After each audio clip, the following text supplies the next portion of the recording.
Vas-y. Nous allons continuer la visite du Calais avec la Tour du Guet. La Tour du Guet, un des seuls vestiges du vieux Calais. Cette tour est l'un des plus anciens monuments de la ville. Certains avancent qu'il s'agirait d'une tour à feu que Charlemagne fit construire vers 810 afin de protéger le littoral contre les invasions normandes. D'autres qu'elle aurait été érigée vers 1229. La première trace officielle date de 1302. En 1580, cette tour menace de s'effondrer suite à un tremblement de terre qui fend la tour en deux. Comme son nom l'indique, la tour du Guet abrita jusqu'en 1905 un service de guetteur. En 1818, la tour est aménagée en phare. Elle a été classée monument historique en 1931. La tour du Guet, hauteur de 35 mètres de hauteur. Elle était au XIIIe siècle le centre du château médiéval. De là-haut, Jean de Fienne, un des 6 bourgeois, exhorta la population à se rendre aux Anglais. Il est impossible de la visiter car elle ne répond plus aux normes de sécurité. Au bas de la tour se tient depuis le XVIe siècle le marché qui a lieu tous les mercredis et samedis matins. Donc ici on voit la tour du Guet quand elle faisait partie du château médiéval.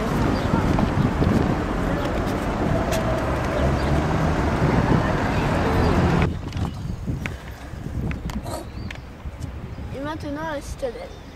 La citadelle est un ensemble de fortifications qui protégeait autrefois les places fortes et les cités où l'on pouvait se réfugier et tenter de résister en cas de siège. En 1229, Philippe le Hurprel, comte de Boulogne, entreprend la construction d'un château dans lequel les rois d'Angleterre séjournent régulièrement pendant l'occupation anglaise de 1347 à 1558. Partiellement détruit en 1560, Louis XIII et le cardinal de Richelieu ordonnent en 1632 la construction de nouvelles fortifications et la réalisation d'une digue reliant la citadelle au Fornelay. La citadelle est un chef-d'œuvre de Vauban. Il viendra l'améliorer et en faire une cité militaire dans le style de Brest ou de La Rochelle. Actuellement, cette citadelle abrite un stade omnisport et offre un lieu de promenade au milieu d'allées verdoyantes. Et en finale, nous vous présentons notre école. Notre école s'appelle Saint-Pierre. Elle a été mise en service le 1er octobre 1859 par l'abbé François-Nicolas Crèvecoeur. Au départ, cet établissement, nommé Pensionnat Saint-Pierre, accueille des internats mais uniquement des garçons. Depuis, il y a eu de nombreuses modifications. Mixée, fermeture de l'internat, création de maternelle. Et Centre scolaire Saint-Pierre compte aujourd'hui plus de 2200 élèves de maternelle jusqu'à la terminale. Un nouveau bâtiment qui a été inauguré en 2006 suite à un incendie qui ravagea une partie des locaux.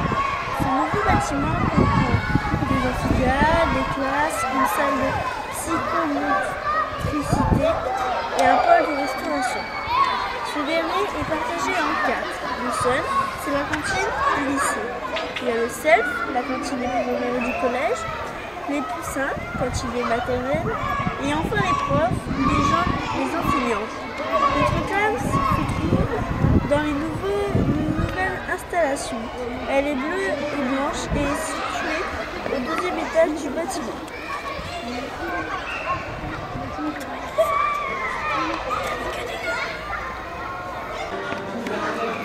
Ici c'est le cercle, là où on mange le lit. Il y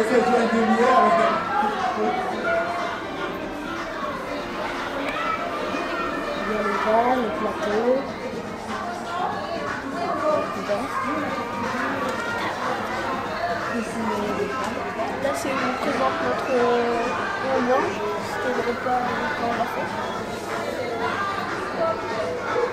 Il y a toujours deux choix dans notre cantine. Voilà. Là, ici se trouvent les desserts, le plat du jour, les entrées. Là, c'est où on prépare le plateau. Et là, c'est où on met nos cartes.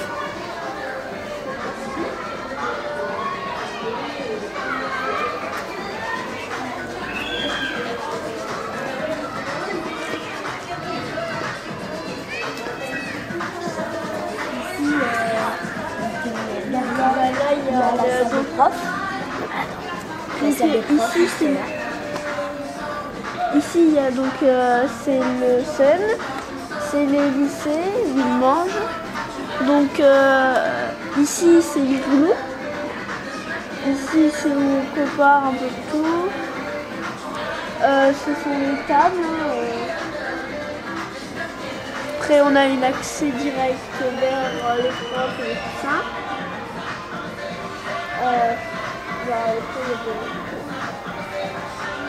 Là c'est les. En fait là ça arrive à l'entrée, la première entrée à côté du maternelle où ils rentrent. Après bah Ici, c'est la cantine des petits.